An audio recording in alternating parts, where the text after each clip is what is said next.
brands, because this pricing here, let's say we're going to sell this exact same product and we do our own photography, which kind of looks like they've done. Some of these other people probably haven't, Timo and whatnot. I think that, one, we want our photography to be more elevated than theirs, and two, we need to be in a similar price point if we deem that being fit. Like, we can go ultra premium or something like that, but it is going to be really hard with this kind of commoditized product. But what I'm going to do here is I'm just going to add this person here and paste as mentioned. Why does that look terrible? There we go. The interesting thing about going through all of these competitors is just like how low the bar actually is. And that brings me to two conclusions. One, of a couple. One, maybe nobody wants the product and there's not enough money to invest in the product development and improve the branding and imagery. Or two, it's a very fragmented market and it's up for taking. So one of those things is probably true, and that's kind of what we need to find out.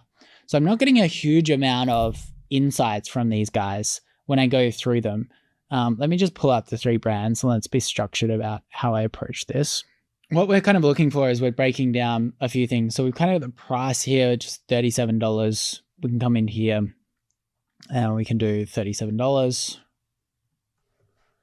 And then we've got the positioning / offer, which is largely based on that creative that we had before, which needs to be replayed. Positioning / offer is for men who are insecure. And then we've also got the offer, which truthfully, I didn't really see an offer on the website. The offer will sometimes for specialized stores, like if we come to this one, we got free shipping for US orders over $75. It's a okay offer.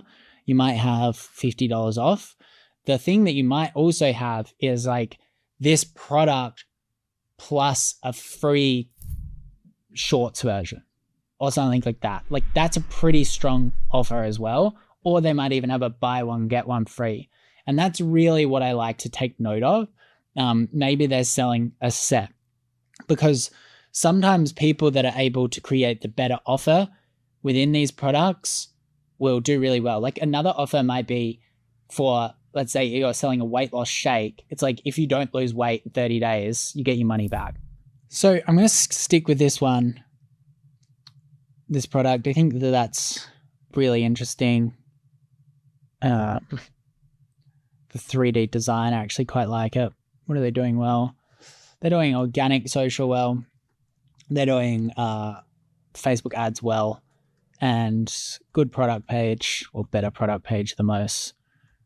3D render. Then we've also got what could they be doing better, which I'm just going to leave at the moment. We've got, again, just men aged 30 to maybe 50 is their target avatar. Content strategy and hooks, kind of talked about that one previously. So let's come back to these guys' ads and just break some stuff down. Let's break down the offers, these kind of things. So instant slimming, it's a really nice word. Same avatar. It's definitely the most obvious avatar. This one's interesting. They are targeting women there, but this is just not with our product. I bet you it's a different product. Yeah, it's a different product. Just trying to find anything out of the ordinary. Cool. Just watch this one as well. Here, what I want. Flattens my stomach, firms my chest. Best thing is, nobody knows I'm wearing it. Check them out. Cool. Look, I think this is pretty self-explanatory. There's nothing groundbreaking there. This is interesting positioning. So let's fill out the young LA one now and work through it. So what are they doing well? It looked like they were doing TikToks really well. So absolutely crushing it here.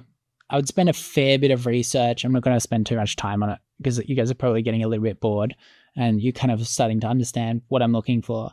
But you can see the different positioning for this type of product. Maybe there's an ability for us to look at our product as a solution to similar things to this audiences and make it cool by using really fit models. That's just something that you can kind of start thinking about. Why is one product being targeted to one audience? Can the other one be applicable to the other audience? And that's all through kind of this market research process. So I'm going to go and fill out the rest of this sheet. And once it's fully populated, we're going to have really some great creatives that we can go and reproduce in a different way. We're going to have some great hooks. We're going to have the structure for our website to start doing our copy. And aside from that, the next thing that we need to do that's relatively urgent for me is we need to plan this photo shoot. We need to understand how we can elevate this product imagery, because that's the only way that I'm going to be able to get this competitive product to work. I'll see you in the next module.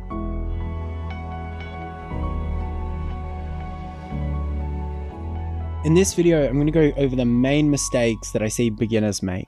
Now, this is going to be a relatively long video, and you might not completely understand everything that I say, but it's important you watch this full video from start to completion to just start picking up on some of the language that I'm using and not skip it. Because if you skip it and you follow some of my future tutorials, like around Facebook ads or something like that, I might not clearly explain these warnings before I do the action, and therefore you will get account bans or something bad's going to happen. Dropshipping is quite a frustrating thing when you first start.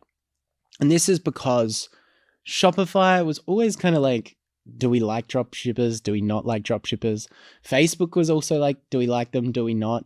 And for a long time, people thought it was actually not even okay to do. Now, it's been a long time since that, and they're obviously very, very welcoming of it now, providing that you deliver a really, really good service and you comply by their policies. Now, the policies can be quite confusing and they can also change a lot. There also can be kind of some hidden things where they're not actually policies, but at the same time, they're expected of you. So not only this, I'm also going to cover some legal things and some things that I've made mistakes with as well. So the first big mistake that I want to point out is you need to be tracking your expenses. This is both on a daily level, but also on a accounting level. Too many people, they will set up a company. They won't even set up a company. They will start following a lot of the things that I'm going to cover in this course, and then they'll get some success, and then come tax time, they'll have no idea what they're doing. In month 2, they'll have no idea if they're profitable. And there's just a bunch of stuff that just doesn't work out unless you are organized and tracking your expenses. So step by step, I'm going to give you a video later on about how to do this with a software, using a free software as well. But I'm also going to do a video later on where we manually do this as well. It's largely going to also depend on, you can also just at the moment make sure that every single thing that you do, you're using your company email for, which I set up, or I'm about to show you how to set up, so that all of your invoices are in your inbox. And then you want to just make sure that all of those invoices are, either organized in a software like Xero or MyOb or any of those accounting softwares.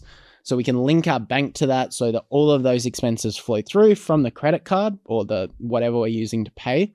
Alternatively, we can just use an Excel spreadsheet at the moment, and we can just be like, yep, this is a Shopify expense. And then we basically match up the invoice as well. So long story short, just stay organized. When you pay for something, let's say you pay a creator or you pay a supplier or something like that, you just need to make sure that you have an invoice and that all of this is like organized and easy to find. On a daily level, so that's on a monthly level, on a daily level, we want to make sure all of our Shopify costs are set up correctly, which I'm going to show you how to do. And that way tracking our daily expenses, including tax. Okay, so sales tax is going to be a confusing little module that we're going to go through. But I've seen a lot of people get a lot of success. We launched a brand and we got it to $1 million a month in revenue. And then we hired a new CFO and the company was a mess at that point. And it was like, you're barely making money. In fact, you're losing money in some previous months where you're doing huge volumes. And this was all because we weren't accounting for sales tax. So we need to make sure that we are sophisticated with that. Company setup, I'm going to do a complete video on that, which I'm going to show you how to use ChatGPT to start researching these kind of more complicated accounting side of things, and go through, I'll just go through Australia, UK, and the US, just because that's where most of my viewers are. But at the same time, you can just copy the exact framework. But realistically, you want to set up a company if you can, if you think that you're going to get some success in this, or it's just a good practice to lodge and get a company because of liability. If you get sued and you just set this all up in your personal name, because let's say you do something, and let's say you have any other assets within your personal name, suddenly that is all now become liable. Also, from a tax perspective, you're going to be paying way, way more tax. So I'm going to show you how to set up a company. And I see that's a massive mistake that people make. The other thing is registering for sales tax. So now there is a bunch, as I'm filming this, there's a bunch of, I'm not sure if Kamala or Trump is going to get elected. That's going to be a very interesting one to look back at. But Trump is saying that he's going to really kind of change the import tariffs and the tax side of things.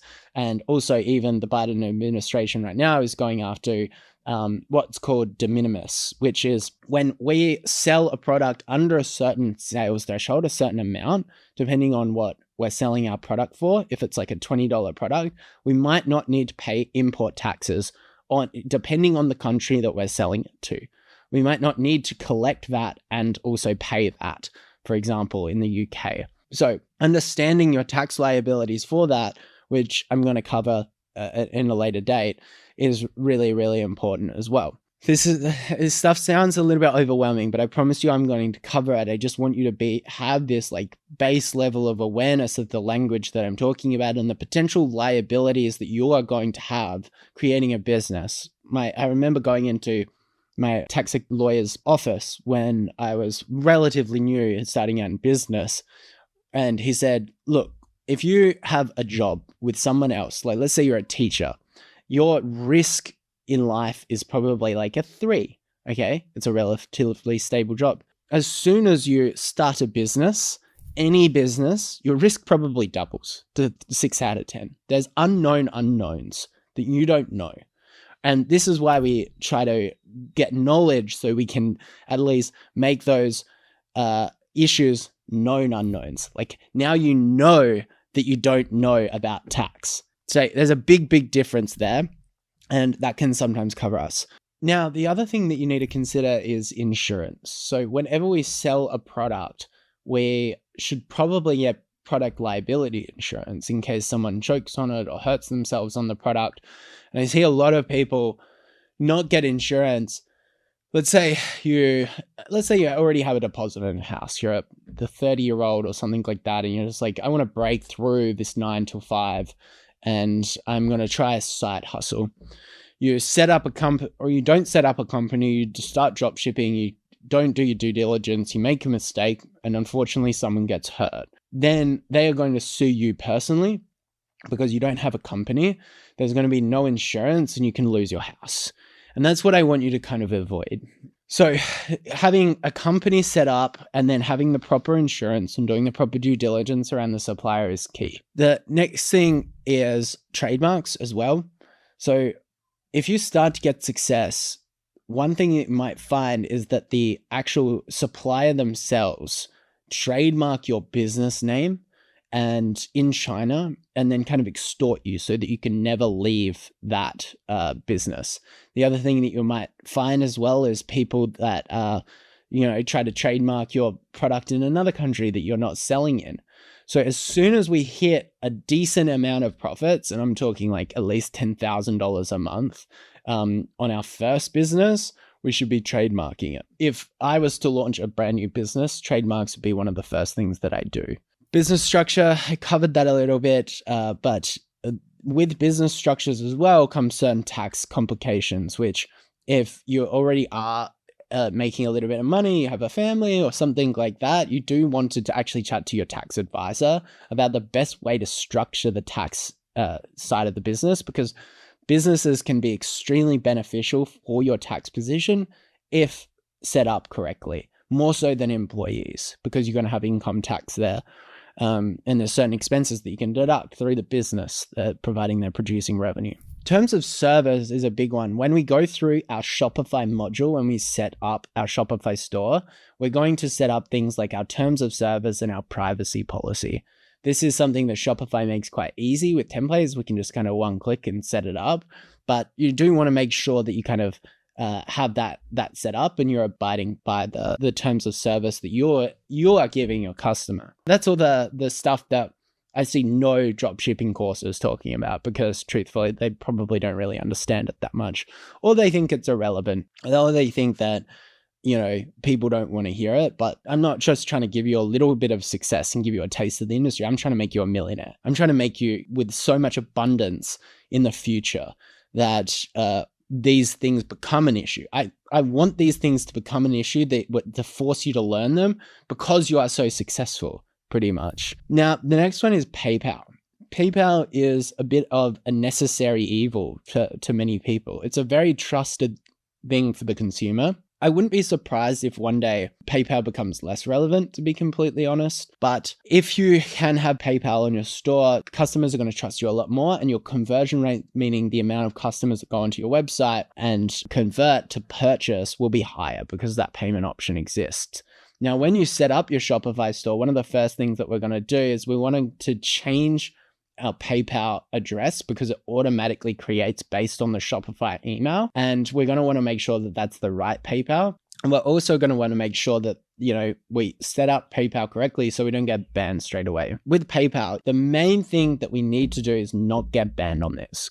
It's a nightmare. I was banned for like 8 years because I was a clueless kid. I believe I was selling when I was very young and like very early in my entrepreneur years, and I just didn't really know what I was doing, which caused, I probably lost tens of millions of dollars in sales because of that. Luckily, we have a really great business now and they're a trusted partner for us. You really want to make sure with PayPal that you are not getting any disputes. Disputes meaning when you are when someone purchases, maybe you don't ship for a while, maybe you send them the wrong product, maybe you do something bad, maybe the communication's really poor, and then they open a dispute, meaning that they're requesting a refund pretty much. If you have a large amount of disputes or a very delayed amount of time before the product is shipped and a tracking number is provided on PayPal, you will get banned off their service. And this is why using a really trusted dropshipping partner that can deliver with really fast shipping times is kind of key here. The other thing that you really need to do is make sure that you're just constantly monitoring PayPal, that it's with an active email, because the warnings will pop up, communication will happen from customers, and you just want to make sure that you're providing a really transparent amount of information in a timely manner, and then you shouldn't get banned. Then also, make sure that you're providing all the tracking details for your orders, which we're going to do in the Shopify section. The other payment processor that you're probably going to use from the outset, and in fact, we're definitely going to use, is Shopify Payments, which is the default payment provider on Shopify when we set up. This is very similar. It can sometimes ban you if you're selling something like a little bit shady, or let's say you're selling trademarked goods, or like you're selling a licensed product, like a Disney product, when you're not, and Disney complains to you, or maybe you're selling something completely against Shopify terms of service, like I don't believe weapons is one of them, but something along those lines could cause you a few issues there as well. So picking a product that is appropriate is going to help you there. But make, again, all of the same issues. The other thing is image theft. If you're just stealing people's images and you're getting DMCA'd, which is like where someone reports that image and getting taken down and Shopify just checks it out, they're going to kind of freak out. Both of these payment providers are going to freak out if your sales go through the roof. I remember talking to two guys that was just like, I need a session with you. They were like offered me absurd amounts of money to jump on a call with them to try to help them with this option. I turned down the money. I just jumped on because the money was so absurd. And they were scaling up to $1 million days in like 6 months into the process, into their business. And I was like, this is crazy. And then Shopify just killed their site, just turned it off. And it was kind of hard to decide why. I think it was because they had a few chargebacks and they were selling a product that was electrical, and yeah, they just got absolutely shut down. And I think it was if that was a gradual over a 3-year period with no chargebacks, with their own imagery and yeah, a bit of a brand behind it, I don't think that would have happened. So there is such thing as scaling maybe too fast, especially with this early stage business, which brings us to Facebook. Getting banned off Facebook ads is probably one of the most common complaints, the most frustrating complaints that I get. Now, I'm going to find a trusted partner that can get people unbanned off Facebook, help people with bans, and I might put them in millionaires.com somewhere, because truthfully, you might not be able to afford that because you're just kind of beginning. So the best thing is prevention. Now, there's a few things that we have to do that's a little bit different. Actually, Shopify and PayPal, make sure that you are setting up with your full name, your proper name that's on your passport, on your address. Make sure that you're putting your proper postal address within that. You make sure you're maybe not using VPNs all the time to confuse them and freak them out. And that will also help you not get banned. But that's similar to Facebook, right? You can see the commonalities between these people. They're just trying to make sure you're not scamming customers, you are who you say you are, and you follow all of the steps. So Facebook, getting banned there is going to be a nightmare. If you scale up too quickly, they might ban you. Then you want to, when you go through the process, make sure that you set up a business manager on Facebook, which we're going to do together. Make sure that you can verify either your business through that, or you verify your identity as well. Things like making sure that your landing page is very, very accurate. You've got responsive communication. Again, the IP flags that I mentioned is another one. Your valid payment method. This one's a little bit different to PayPal and Shopify. So if you put a card in there that isn't your card or something, and that gets reported, game over, you're done. Make sure that you are putting a card in there that has enough funds that isn't going to just get denied the first payment. Don't add the payment method, gets denied, add the payment method. The more times you have to click around this stuff, chances are you're going to break something, or they're going to think you're a bot, or they're just going to flag you as like, hey, you're trying to do something dodgy here. Yeah, and try not to make like really false or outlandish claims as well for your product, especially if you're selling something medical. Like chances are they'll go to a manual review and it'll pop up and you're like, I can cure diabetes in 2 weeks. And then all three of them will just go, nah, banned. And you don't want to do that. Some brands you might see scaling like on Facebook, and you're like, how are they getting away with this? They're using before and after photos. They're doing all of these crazy claims. And chances are they've gone past this stage where it's like, probably is automated, to be completely honest. I'm not 100% sure. It's either automated or a very low tier level of agents that are reviewing these sites. My guess is it's probably automated initially. And these larger sites that are making some of these outlandish claims are past that stage. Hence, they're getting away with it and you might not. There is one other thing about Facebook that you might hear a lot where you're like, oh, my Facebook's already been banned. Davey, where were you ages ago with all of this structuring stuff and all of these warnings? And you can use something called an agency account. Now, I don't know anything about agency accounts. To be transparent, I've never had a Facebook ad account ban. I've never had any issues with the Shopify payments either. In fact, I've never had an ad account ban.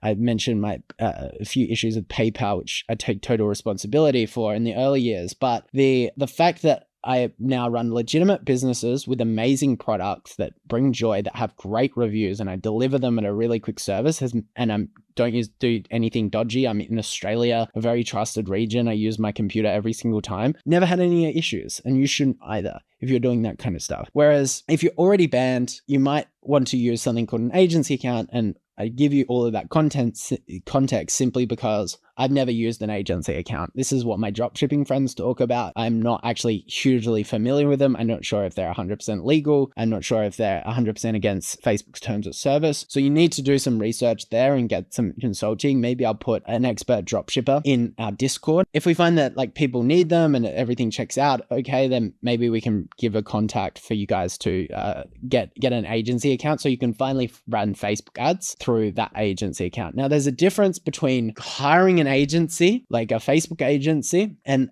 getting them to create your account for you, and they own your pixel and your business manager compared to what is referred to as an agency account. So getting an agency to run an account, massive red flag. If an agency ever says, hey, we'll set up this Facebook ad account for you and you're not banned on Facebook, and they're like, we'll own the pixel, but blah, blah, blah. Massive red flag. Do not use that agency. They're a scam artist, and they are doing that so that you can never leave that agency, which is that, and you're not going to own any of your data. And therefore, yeah, whenever you want to try to leave, it's going to cost you a lot of money. Now, an agency account is, I guess, something similar because you're kind of getting access to this other account, but you're still able to kind of do things on it. So that was kind of a very vague description, but at the same time, you can go search agency accounts on YouTube and learn from an expert about that. But I think 99.95% of people won't need that, and you can just basically not get banned in the first place.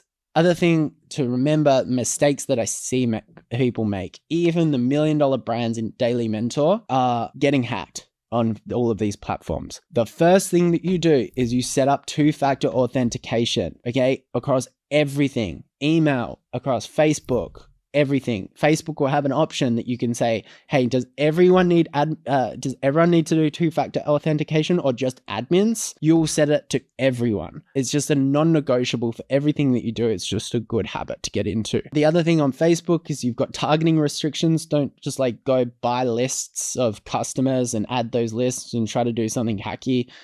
Just copy the exact Facebook frameworks that I give in my Facebook sessions, and you should be pretty good. So second part of this video, I'm just going to show you how to use ChatGPT to find more answers about company setups before you have to go to professionals like accountants and lawyers and whatnot. So the prompt I'm going to use is be a business advisor, be technical. I want to set up a dropshipping store. I want to know things about how to set up companies. Be a business advisor / accountant / lawyer. Let's try that. Be technical. Companies I am located. Actually, let's do breakdown. The difference between UK, US, and AU. You can add your country there. And let me just walk you through some of this language. So we've got a bunch of legal structures that we can set up. So the first one is, which I think is, in the UK, Australia, and the US. In the US, it's called a sole proprietorship. But it's sole trader in Australia and the United Kingdom. Now, this is often what a lot of people will do in the early stages. I think it's probably one of the least preferred options in my opinion, simply because it's going to have very, very high tax for you. And also you've still got liability on yourself personally. So not a great structure. And the next thing is setting up a company, which is an LTD in the UK. It's also PTY LTD in Australia, and then LLC in the United Kingdom. Now, this is probably the preferred structure. You can go into ASIC in Australia, or you can go into Companies House or whatever in the UK, and you can set this up and lodge all the documents yourself. Alternatively, your accountant will do it very, very quickly for you and probably do it correctly. That is the ideal structure. But again, if you're just first starting out and you've got like, hey, I've got like $1,000 to launch this product, then maybe you can't afford that. But again, get some advice here.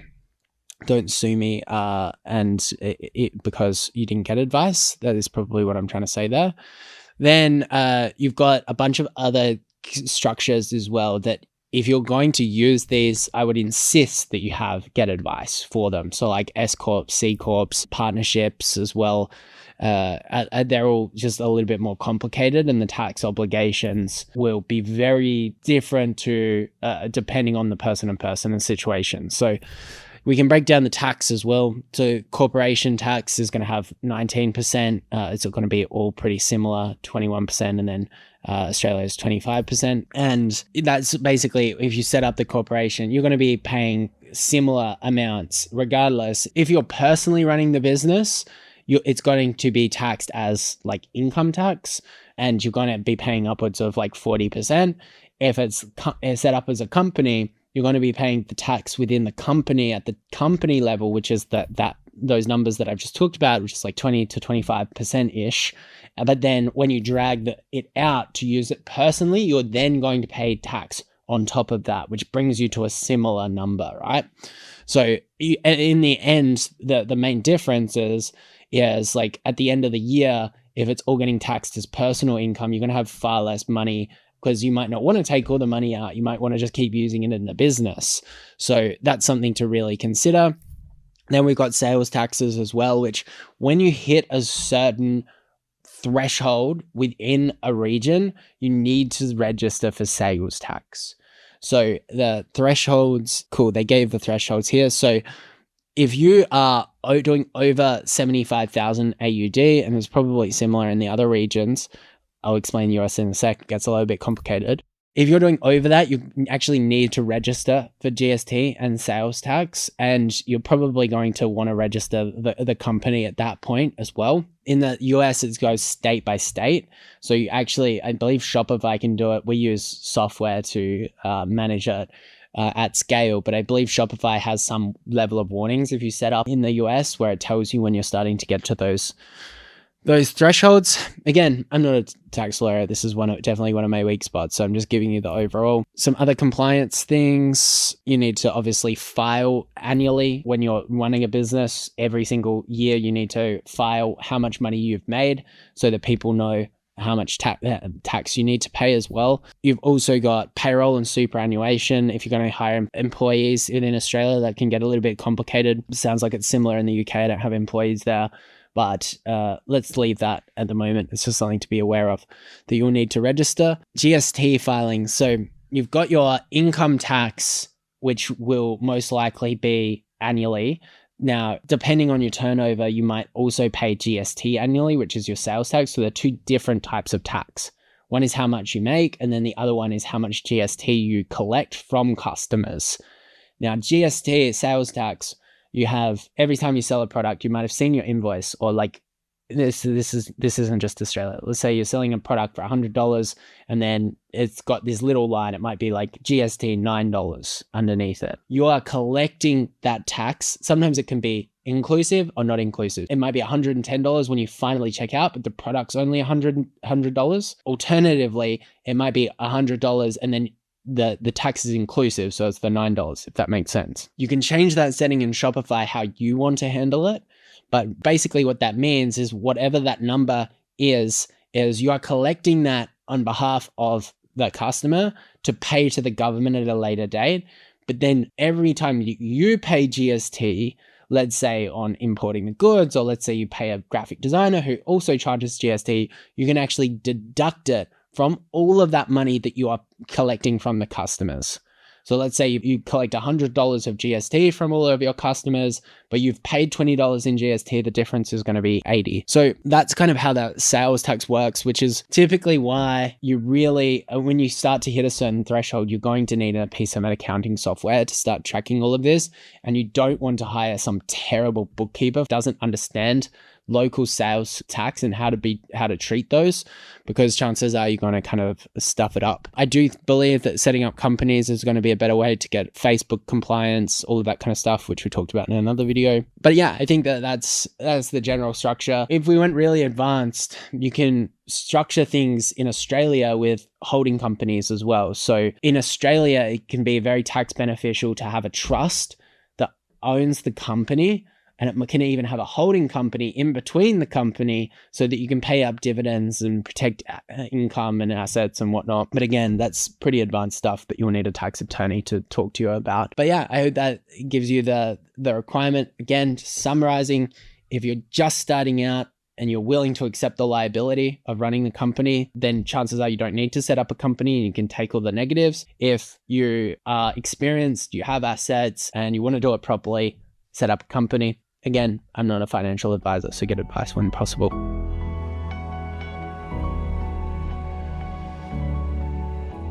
So I'm going to go through multiple levels of how to get images for your dropshipping store. From level 0, which is stealing people's imagery which I do not recommend, it's illegal, to all the way to planning a photo shoot, a branded photo shoot to really elevate your stuff.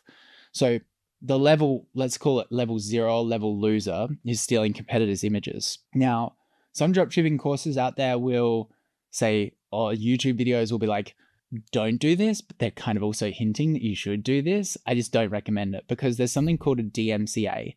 If you go and you steal a competitor's images, let's say you grab it off their website, you go to the ads library, download all of their ads, and you run that, the competitor probably, if they're like me, have a team of 3 or 4, just going through each platform, Amazon, Facebook, whatever, Alibaba, downloading, grabbing the link of this person that's doing that, submitting it to the platform and trying to get them banned or removed because they're illegally stealing my copyrighted content. So some people will do that to really aggressively test. I just really, really do not recommend it. It's just not a good habit to get into because then you'll get banned. I guess level 1 above that, which is sometimes okay, sometimes not, and I'm going to clarify why it's not, is downloading AliExpress images and getting images from the supplier. Now, if your supplier has created this imagery and put it onto AliExpress or Zendrop or sent it to you directly, then it is completely okay to use that. Like their content, they're giving you, permission to use it, and there's going to be no issues there. Where it gets a little bit iffy, and I'll show you on my screen now, sometimes where it's an issue is when you come into here, and let's go to AliExpress, and we come over here. Some of these images that you can see from some of this content could actually be taken from a competitor. So it's just common practice in, let's say China, if they don't have a nice product image for their new product that they're starting to sell, they're just going to grab the competitor that kind of was the first person to sell it, and they've got to grab branded images from that competitor. When Udi was really, really hot in terms of being a trend, there was just a ton of content here that was ours, and we had to DMCA it. Now, I've heard lots of stories about people going on to AliExpress, downloading the images, then getting DMCA'd, and they didn't even know they were doing the wrong thing, which is really, really kind of a shame. So how do we fix that? How do we avoid that? I don't want to completely scare you away from actually doing this, because it's going to be the quickest way for you, is you can easily, one, if you're on Zendrop Select or something like that, you can try to get in touch with them and chat to them about the supplier images, making sure that they're all good. But realistically, the other thing that you can do is you can just do a reverse image search, which is super simple. So let's find a product. Let's just do a humidifier. There we go. And we can just grab one of these humidifiers. Let's say we're going to start selling this bad boy. We can just screenshot this, and we can go to reverse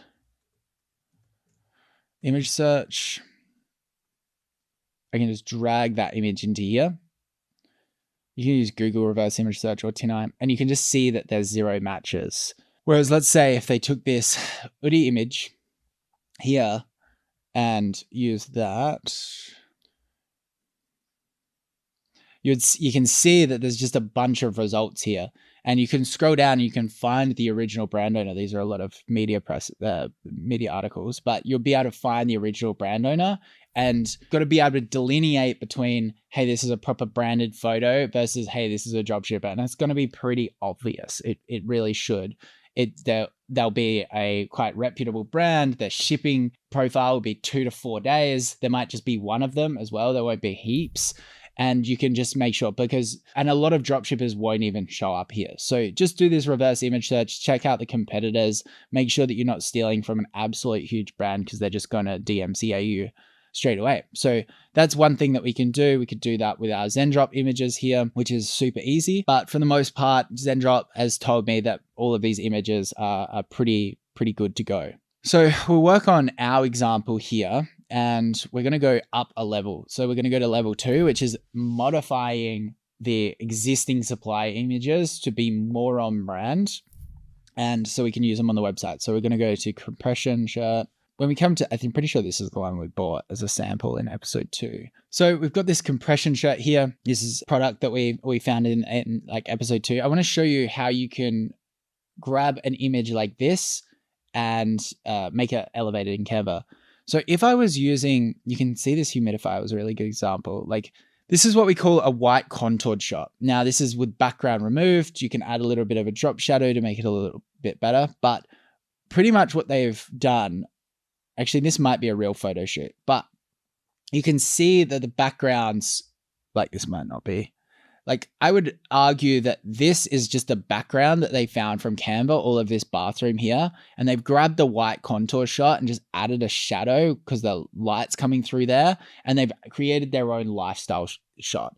And they've added features and benefits here, which is just a really good way to elevate your imagery and super simple. So if we can get these white contoured shots, especially for something that's like interior, let's say it's an iPhone charger, you can just go onto Canva and you can go to Instagram post square. It's probably a little bit too big, but we can sort that out later. And you can see all of these templates here. They've automatically popped up, but we can go product benefits. We can grab all of these templates here. But what I wanted to show you, just like on the charger example that I just mentioned. So we can come into these elements, we can click photos, and we can come and write in table. And we can basically put in a table here, chuck our charger on there, and then, yeah, go from there. We can actually combine the two. So I'm going to make our images in a sec, but I just want to show you. So if we come to templates and we go product benefits, and we can grab something like this. And actually, I kind of like this. It's interesting. Actually, I kind of like this. A little bit more masculine. So I can actually delete this product here, and I can get what's called the white contoured photo. So I'm just going to do it for our product and the charger, because I'm just speaking to you hypothetically. Now you can download these images, you add the products to the store, they should all be there, and you can download them directly from Shopify. I'm just going to screenshot to keep this quick and drag this across. And now we can just use, oh my God. Yep. And now we can just use the background remover, click this button, and it's going to remove it here. And we can just drag all of these things out. And we probably don't need this text. Just want to show you what this looks like.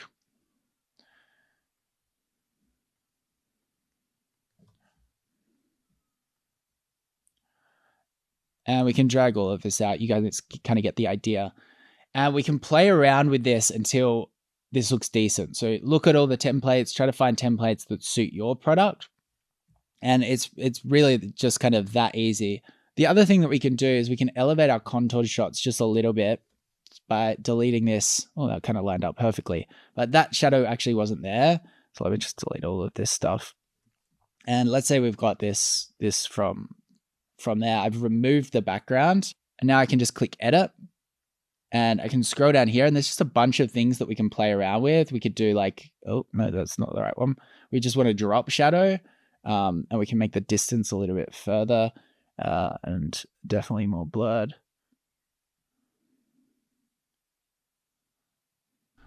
The final thing I will say with this is, if you're struggling to figure out what to actually write on these graphics, whereas like the arrows and talking about the product, you can quite easily just go into ChatGPT and say, what are some unique selling propositions for this product? Just make sure that they're 2 words or 3 words with a small description underneath, and you can just grab those and chuck them on there. It should be really easy.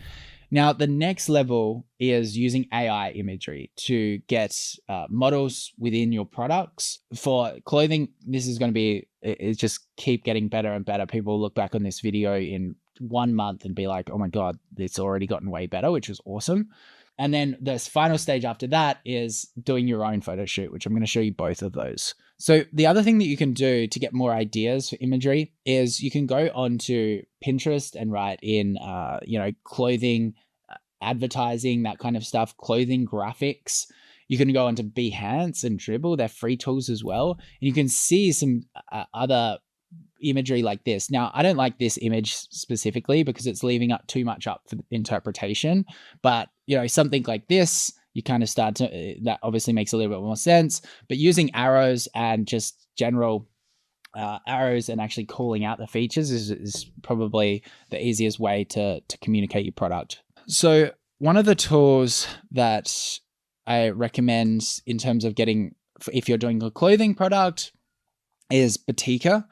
Now, if I'm not using clothing products, I'll use Midjourney to create prompts and then Photoshop them in, or even get a Photoshop expert on one of the platforms like Fiverr or Upwork, even an AI expert as well, to create backgrounds, to create situations and get them to manipulate and add the photos to it.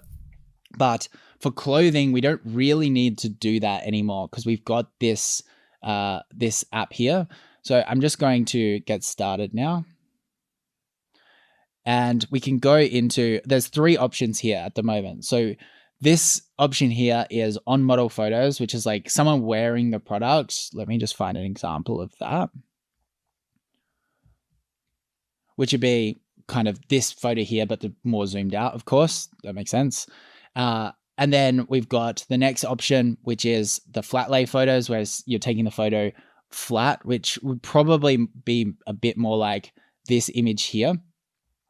And then finally, we've got the mannequin photos as well, which actually that's probably pretty close to a mannequin photo. The flat lay is going to look a little bit different. I'm trying to find a flat lay.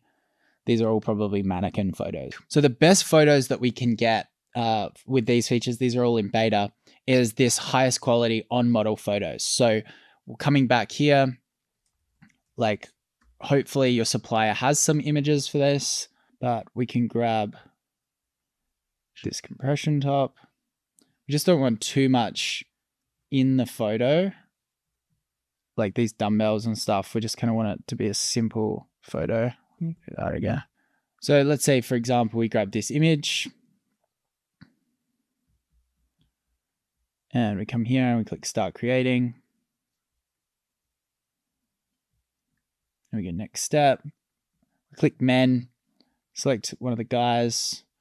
I'm just going to do a studio photo for this, but you could maybe pick a gym, flooring or something like that, and click generate. And it's going to take a few minutes. And now you can see this image here. And you can create variations of this image, but you can see this model is now in that product. So pretty simple. Have a play around with that tool. And this is just going to keep getting better and better.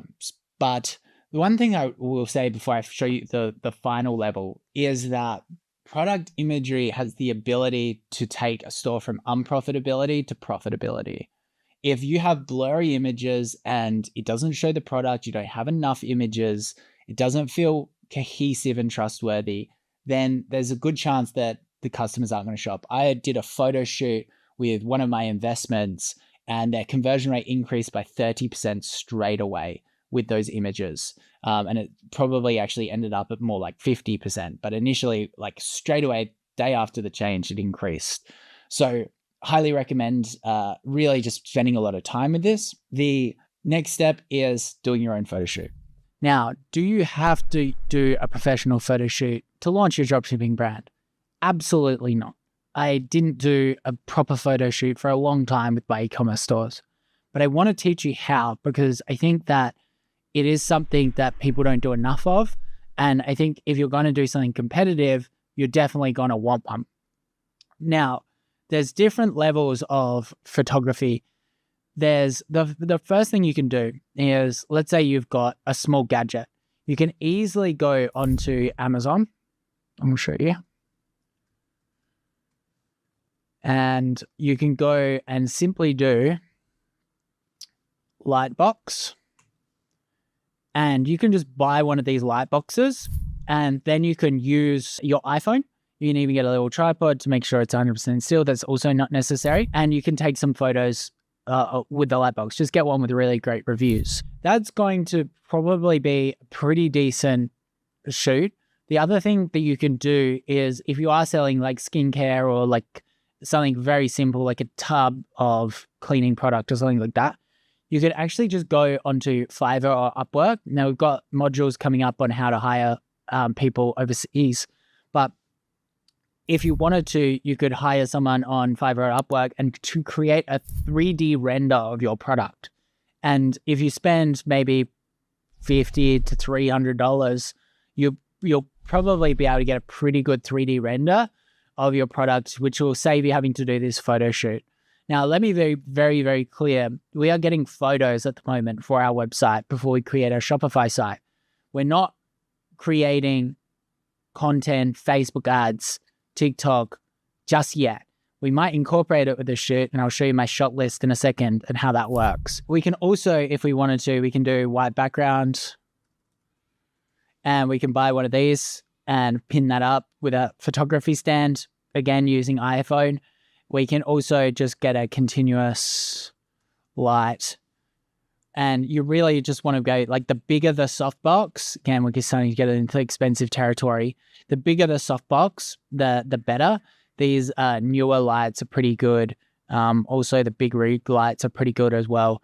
So if you wanted to start to get a little bit more expert there. Now, there are a couple of other options if you don't want to do it yourself. You can, one, go to a photography agency. They're starting to pop up a lot now, which is you basically send the product to this photography agency. You can actually remotely call in, and what they'll do is they'll make sure that you get all the right shots, and you can check all the images, make sure you're happy with them. Then they'll deliver the images.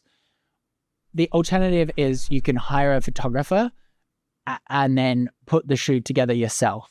The way to find models is you can easily write in your city and then models. So I just wrote in Adelaide models, and there was a bunch of options. And a way to find photographers as well is you can do a very, very similar thing. You want to go into the portfolio, make sure that they've done photography for your exact product, like a food photographer.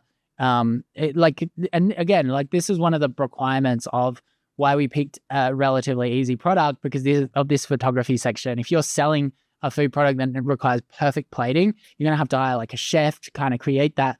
But realistically, if we can find a good photographer that has shot models before for my type of product, plus get a model, just a local model, we're going to have everything we need, providing that the photographer has all the equipment and we can rent the studio. We can also just Google studio rental. So it's really not that hard. I think the main place that people get stuck with this stage to get really elevated photography is the brief, which we're going to go through today. Failure to plan is planning to fail. And I think I butchered that quote. But realistically, if we don't plan this shoot, it's not going to look good. So I spent a little bit more time planning out this my competitors list. One thing's for that LA apparel. What's the name again? Young LA. Didn't realize how big a brand it was. It wasn't just doing compression wear. I should have clicked around a little bit more. So apologies for Young LA to not assume how big they are. This part of the issue about being in Australia, but they look like they're doing some really cool stuff. So I've broken down, their cool products, and the development looks really good there. But yeah, I'm sure there's plenty of people screaming at the screen, just like, how do you not know who these guys are? Anyway, the next steps that we want to do is we want to put this Next Notion thing together. Now, you got free access to this template. This is predominantly right now for someone that's got to organize the shoot themselves, but still pretty important for other people as well. So first up, we've got defining the purpose of the shoot, which is website imagery and a couple of social videos. That's the main thing. Identifying the target audience based on the market research we've done. It's going to be probably age 30 to 50 men. Now, determine the style and tone of the image. Now, I think this is the most important part. What we want to do is we want to come to these competitors. I don't actually mind some of these competitors. Should have done a lot more. Obviously, that's terrible. We can take something from like this. We could even take something from Gymshark, right? Like we could look at Gymshark's imagery and look at how it's kind of positioned, the white background. Like this stuff's pretty good, even though we're selling a little bit more of a specialized piece of equipment. They're kind of up there with the best in the game here. Same with ASOS, these guys that do so much photography. They just know what to do. But if I just write in compression here, we might be able to find some example images. I think they're all a little bit jacked, but look, we can probably grab. So now what I can do is I can just screenshot this and I can put it in this placeholder. That's basically showing the style and the tone of the imagery. Realistically, that can just give the photographer exactly what you need. They know that you need a white contoured background. You know that they're going to be kind of, maybe the posing is a little bit confusing. We should get something a little bit different to that more so, because they're just going to be confused. I'm thinking we want something a little bit more reasonable like this. So we can screenshot that. And it's just going to help them know kind of the tone, the color, that kind of stuff, and get the right backdrops, and also the model selection, what they can kind of expect. So I think that's kind of enough there. If you want to go into more detail, you obviously can. Now, the next step is we've got this kind of checklist of the amount of products that we need. Now, I have my sauna t-shirt. I also have the compression t-shirt. I also have the sauna shorts, which I might just photograph in case I try to do a bundle or something like that with it. Then we've got this, ensure products are clean. I've done that. Arrange all necessary product pairs, done that. We can, the props and whatnot, background, I've already coordinated with a photographer. They've got that. Fabric backgrounds, iron or steam them. You also want to iron and steam the products as well. You might just need to have a steamer there. Then we've got all of this camera equipment. That's all up to the photographer. This is all good. Now, this is the bit that is kind of important. And I think that a lot of people get lost when organizing a photo shoot. We want to make sure that we've got all of the product shots that we want here. Now, if you're confused, if there's just something so important. So for example, we are shooting these slippers, and they have a really cool mechanism at the back that you need to push your heel into and it goes in. This is the kind of shot that you would make sure that you put in this shot list, saying heel pushing on the back, because it's going to make sure that you capture it and it tells the photographer exactly what you need. And this is especially important when you're selling a product that is a little bit confusing. So it might be a vacuum, and how does the actual canister of the vacuum take apart? These are the things that you'll need to copy down. And you might also want to get example shots. If you want to find new styles, new creative ways that you could shoot your product, which I don't actually recommend you getting too creative at this point. I think you just want a white background. It's 99% of the time it's going to increase conversion rate. It's just having a really clean background, because customers don't want to be confused about what they're purchasing. But you can always use Pinterest if you're looking to understand some creative directions, or even certain shot lists. So we can do compression where photo shoot ideas, and you can just see a bunch of examples. You know, these are far more creative than what we've got.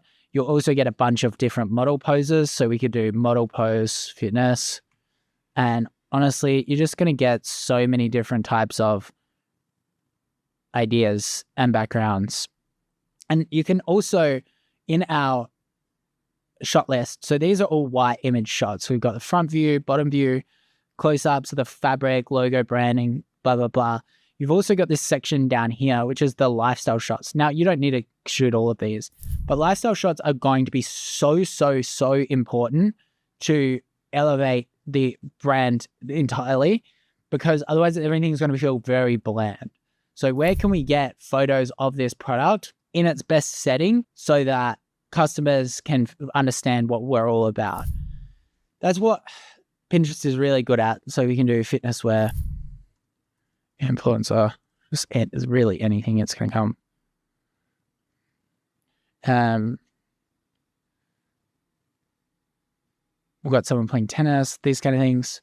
So anyway, it gives you a ton of ideas. The final thing in this photo shoot plan that I think you need to know is when you've got a model and you've got great lighting and you've got all your product looking great, steamed, beautiful there, sometimes it's a massive waste, especially if you've invested in resources, even like certain props needing to be there, or you've got 3 models there and you've organized everything. It's sometimes a waste not to get some iPhone videos and some level of Facebook ads or just B-roll that you can then use in your Facebook ads.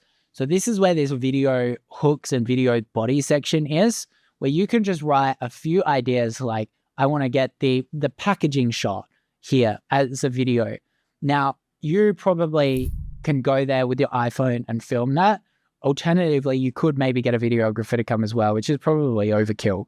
But I'm just going to get my iPhone and I'm going to shoot a couple of videos of the person putting it on, that kind of stuff. And that's going to become really, really handy as we start developing our Facebook ads. The final place that I do look for like imagery inspiration is actually AliExpress. And it's counterintuitive because you're trying to take images so you don't take AliExpress's images, but their concepts can often be quite good. Their execution is 7 out of 10. If we can elevate to 10 out of 10, that's way better. So I can just go compression T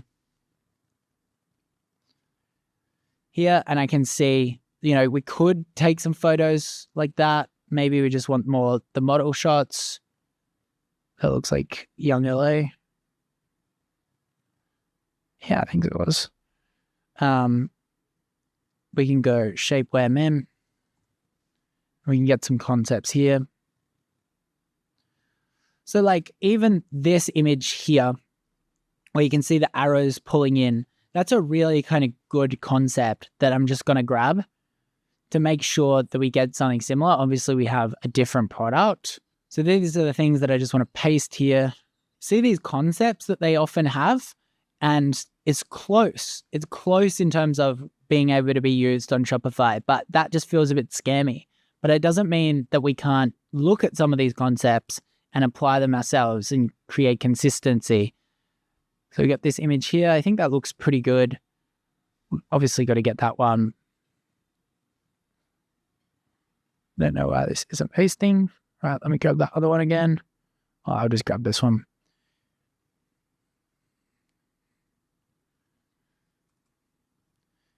Now, if you look at this image here, obviously it's blurry. There's a gross logo, but you can see the function of the product within this shot. So one, it gives me ideas that maybe during the shoot, we want to, kind of use some props or something like that. Probably not necessary. But when we come to all of these competitors, they're really not doing it right. Like, I think this is a really good shot, and I think we should capture this.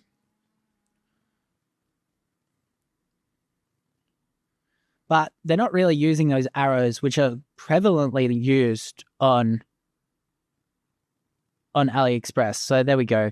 They did kind of use it, but it's not really front and center.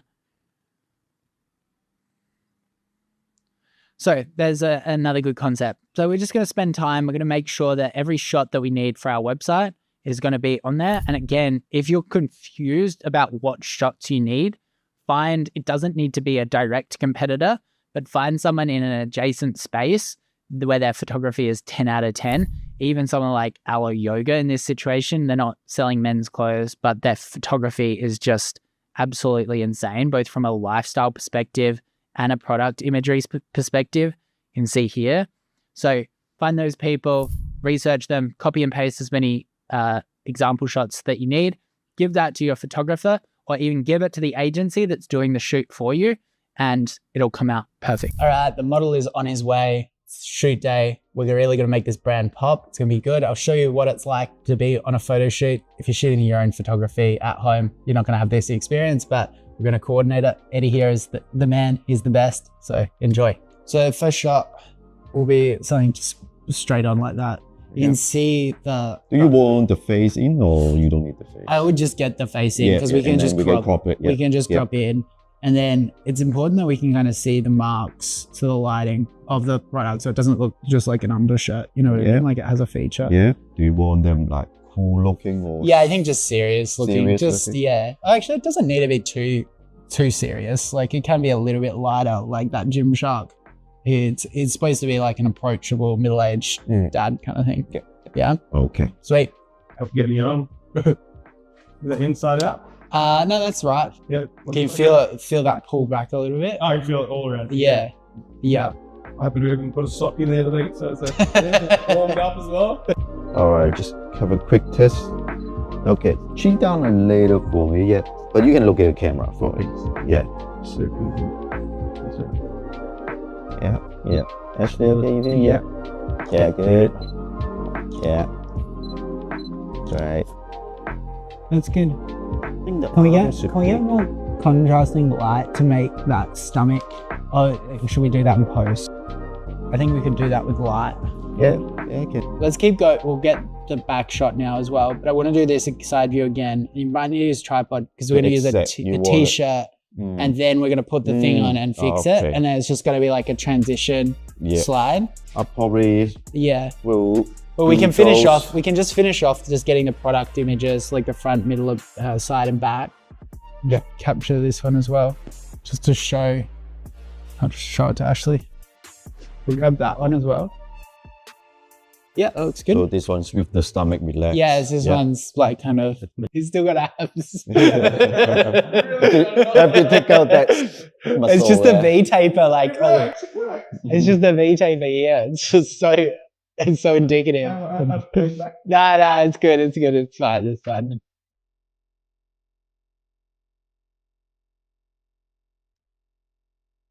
And it actually pulls the shoulders back for like a little bit of a postural change. Yeah. Like it's not huge, but there's definitely there. Rounded with the shirt. You know what I mean? Like rounded without that.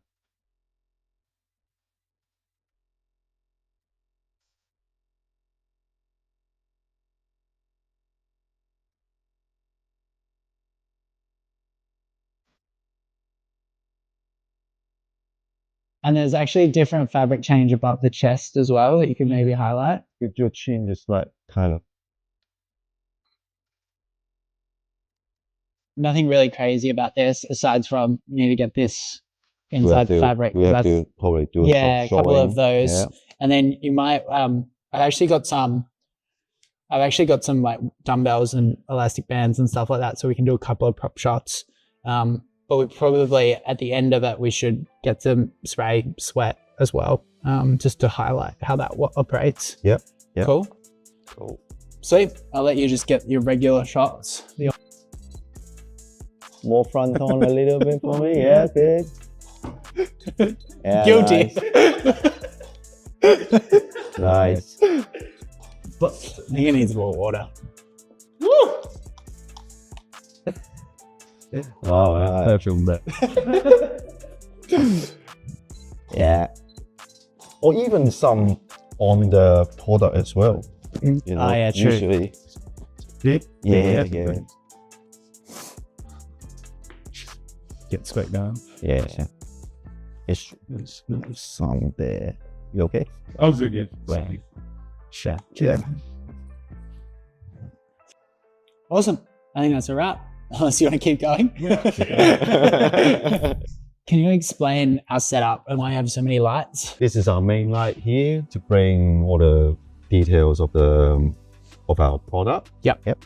And that one there is basically a fill light to filling up. At the moment, this one's just on the modeling light. Yeah. Just better for me to see. Basically, those are not turned on. Gotcha. Basically. And why can't you use continuous lighting versus a flash? Flash just gives in product shooting, it gives you a better crispness to the product. Yeah. It's just sharper with the light sharpen, and then also with the more control, better control of the shutter speed, so we can get motion blur. Sure. Yeah, with flash we can freeze any. So is that synced to the camera? Yes. Yeah. This little gadget talks to the flashes, and then I can control the intensity, the power of the flash from this unit here. And then as soon as I press the button on the camera, it just connect everything, just make everything flash at the same time. So you got one main light, one second light. This is a fill. We call it fill light. Yeah. Well, without this fill, we will create a moodier look on the face, more shadow on this side. With this fill light, it just cleans up the shadow a bit, depending on the mood we go for. Sometimes we don't use it, sometimes we use it. So you got one more light up here. Yeah, this one's just a top light. I use a lot for bringing out more details on my hair. And then sometimes it cleans up the background as well with a little bit of light on the top. And then we have 2 backlights for the background color. Yeah. Yeah. Do you need the backlights? Depending, if I without that black backlight, that white as you see it won't be white in the photo. It will become a gray. It will become a gray more than a white. Yeah. With the backlight, I can have control of the brightness of the background. Yeah. If we are using a color background, I can change the blue into a different blue by adding more backlight into it. What's a main mistake like new photographers make when they're trying to do at-home shoots like this? Just not enough lights? I suppose trying to do too much, trying to add too many lights in a small space. Gotcha. Yeah, because as soon as you have more lights, then it's harder to control the environment. That's true. So sometimes if you just starting at the beginning and do it at home, it's better to keep it simple. Yep. Yeah, just what setup would you recommend? I would go for a main light for sure. Yep. A good source of main light, and maybe perhaps a fill light for it. Yeah. And then if we only have budget for 2 lights, we can sometimes change the fill light and move it onto the back and use it as a backlight. Gotcha. Yeah. So, but I would say sometimes minimum is free lighting would be good, depending on your budget, depending on your space. Yeah, I think keep it simple. As long as you get your subject well lit, that's good. And after you've done these photos, you send them off to a retoucher. We use someone internationally, don't we? Or do you retouch the photos? Explain that process.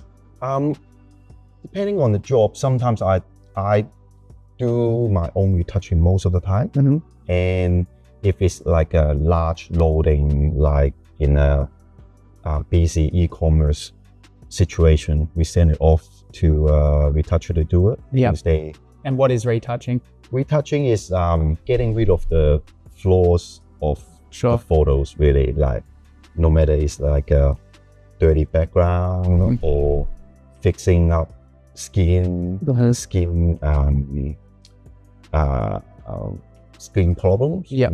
Spots and stuff, clean it. And then for more advanced retouching, we can even like to change the whole mood of the photos with toning, with bit of lighting, changes the lighting a bit. Yeah, you can change fabric color as well. Correct that as well. Yeah, you can correct anything from retouching afterwards. Awesome. Yeah. Awesome. Cool. So that's how you do a product shoot. We've got a couple of more products coming for females as well. So I'm not going to come down here. I'll be filming Shark Tank, but Eddie will take care of that. And yeah, next step is we're going to get the website live. And there's a couple more steps, but see you in the next module.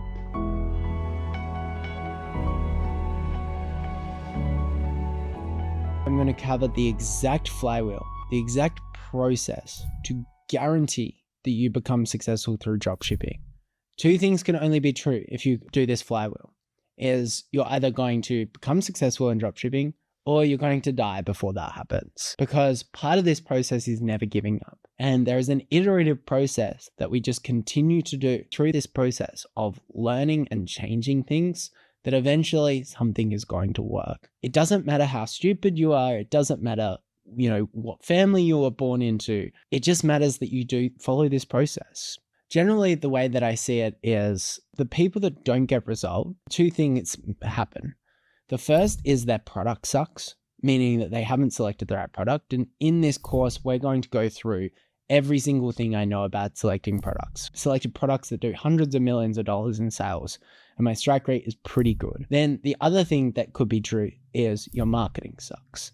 Now, marketing is definitely not a skill set that everybody knows, and that's okay. It's a skill set that can be learned though. Generally, we have left brain and right brain. Right brain is creative, left brain is more operational.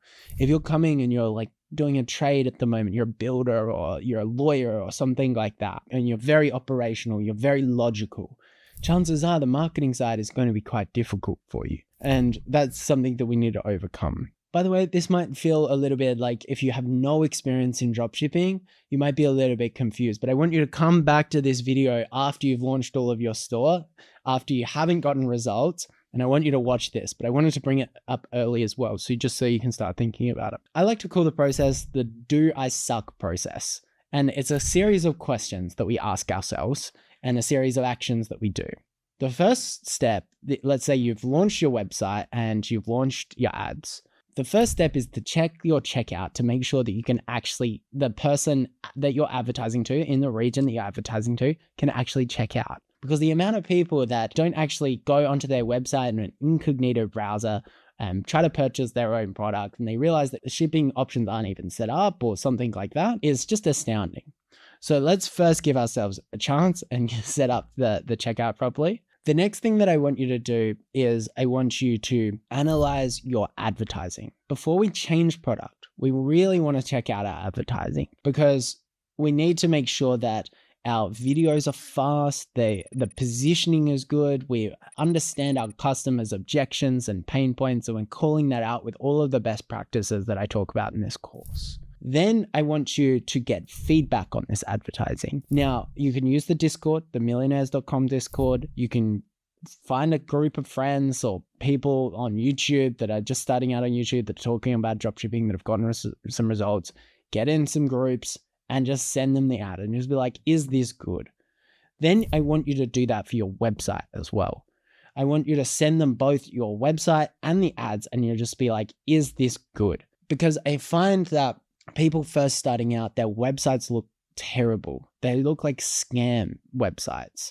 I would never purchase from them. You probably wouldn't even purchase from them. So why are we expecting customers to purchase from them? And things like information hierarchy, like padding on images, the quality of the images, the way that it acts on mobile, all of this kind of stuff that you probably are a little bit blind to because you've set it up and it's your first try, even copywriting, spelling mistakes, you just might miss. And this is why we have a roast my store section on the Discord, is so people can, when they're not getting results, send that store link there and people will just tear you to shreds. And that's great. We like to learn, right? So once we've checked that it can be purchased, once we've checked the quality of the website and gotten feedback on the ads as well, then we can analyze the rest of the business. So let's say you've gotten a few sales, but you're unprofitable. So let's say you're selling a product for $100, it costs you $20, you've got $80 of margin there, and you're acquiring customers for $100. So you're now losing $20 every single order. Is that a loss product or is that a good product? Well, chances are that it might be a great product and you just need some time. You might be able to get the cost of the product down by $10 or something like that. Remember, your store when you first launch is the worst it is ever going to be. It only gets better from there. You create better ads. You create new angles to attract new customers. You improve the website conversion rate. You create offers. So like things that are just far more enticing. I was talking to a client the other day and in Daily Mentor, and he's doubled his business to $30 million simply by offering a new product with like a slightly better feature at less price than his old product. It's just framing in people's mind. It was creating an anchor in their mind, and his business doubled from it. His conversion rate doubled just almost overnight. And I think these are the things that you're just going to discover, and we're going to discover together to make sure that you get these results. One thing that you do need to communicate when you're getting some of this feedback and learning, or you're just even asking yourself, is how many angles have I actually tested? Because if I'm selling, let's say, a compression wear top, and I've only tested 20 to 30-year-old males that are trying to, I'm competing against Gymshark, and I've just created 5 ads for that, then that I would not say that that's a conclusive test. Like, I want to go create another hypothesis. This product is actually amazing for older females that are struggling with joint pain, and I want to test that. That's a bad example, but that's probably what I would go do. And I think you've got to question how many different creatives you've launched, how many different angles you've launched as well. Then the other thing is, how much money have you actually spent on the ads? In this project, I've done a project before the way I did, I only spent, I think it was like $500 or $1,000 or whatever to launch the business. And that was very, very restrictive. Realistically, I would minimum $1,000 for every brand that I launch, maybe even $2,000. So I can test these angles on Facebook more. Eventually, when you get the right angle, don't stress, you're going to be cash flow positive. One ad's going to produce $3, like $1 to $3. But initially, I'm going to make a lot of mistakes. When it comes to product selection, let's say it hasn't worked. So once we've kind of looked really hard at the ads, and we've launched a bunch and we've tested a bit of money and we've seen how many operational improvements we can make, and we're just like, this is still not working. Maybe you've gotten feedback on it. And it's just like, these ads are fantastic. That's the feedback that we want. It's just like, I thought this would work. Then we can look at the product. Now, I like to think of all of these things as improving your skill stack. E-commerce is such a multifaceted craft where you have the skill sets of finding products, the operations, hiring people, managing VAs, creating advertisement. I look at all of those as very individual skills. Product is the highest leverage one of those. I remember I've launched businesses that they've done $10 million in their first year. They just absolutely skyrocket. Very rarely have I launched a product that hasn't done very well in the short term, has become really, really good in the long term. And this is because there's certain stages of awareness that we are trying to, as dropshippers, we're not trying to get customers that aren't aware. We're sometimes trying to get customers that are more solution and product aware, but we're not trying to get them when they're already brand aware. A lot of people in the product stage are picking people that are in that brand aware section. That's why you don't just suddenly have these massive results, which are kind of essential for you to get a lot of profit early days. And this is why, as a beginner, we want them kind of in the solution/product aware stage. And we want to be that product that we are going to sell to them because there's already search volume for it, but there's not a huge amount of competitors. If we go to the product and we launch the product, the ads are amazing and it doesn't get results, I would reflect on what I've done wrong there. And chances are you probably launched something that nobody gives a shit about, nobody cares about, or Walmart is already selling the product. And I would really drill down on and spend another whole week. This is why I'm, talking about Trend Rocket as a tool, because like when I'm doing product research, I am trying to find things that aren't saturated, and that just takes time. It really, really does. And I don't want to rush that stage. There are a lot of dropshipping courses out there that recommend testing 5-10 products, grabbing the images of AliExpress, using AI Canva to just kind of tweak them, and then running with the supplier's videos or something like that, which I just don't fundamentally recommend.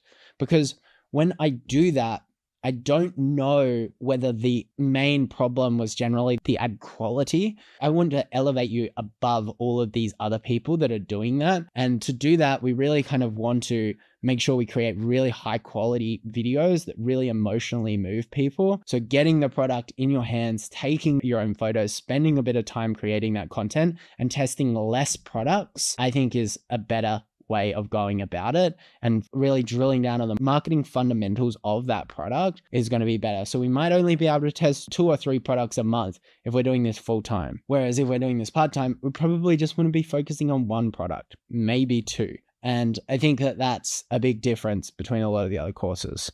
So I think follow that flywheel. Remember, you're not in this alone. You can fast track learning very, very quickly by using the community that we're trying to build, by using other communities that won't be offended, by messaging me, just getting answers to why this thing isn't working is going to be very, very quick, because chances are you just have one missing broken link that once you fix that broken link, everything will just explode. I really want to drill down the fact that as you scale with the increased sales, the marginal cost of getting the product to the customer is going to decrease. It's going to become more efficient because suppliers will sell it to you cheaper. You're going to find new suppliers and it's just going to get much easier. So if you do find that you're like getting okay results with a product early on and it hasn't skyrocketed, but at least you're making a little bit of money or slightly losing money, it may be something that you just want to keep drilling down on and you don't want to give up just yet. With time, other things change. There are a lot of competitors, and I do apologize for the people that watched my previous video, just copied all of my products to try to launch them, but I don't think it's a great opportunity anymore.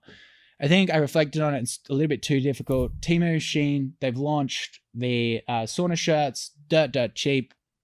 and I just wasn't really feeling it. Now, this is just part of the process, finding new products. There's so many of them. And I really do want it to be a mass market opportunity, but probably lower competition as well. So granted, I found a brand new product, which I'm going to kind of try to talk about in the next video, because I know everyone wants to follow through. The reason why I didn't want to go with these ones is it's too saturated. We want to find ones where there's not the very, very cheap competitors. So yeah, over to the next video.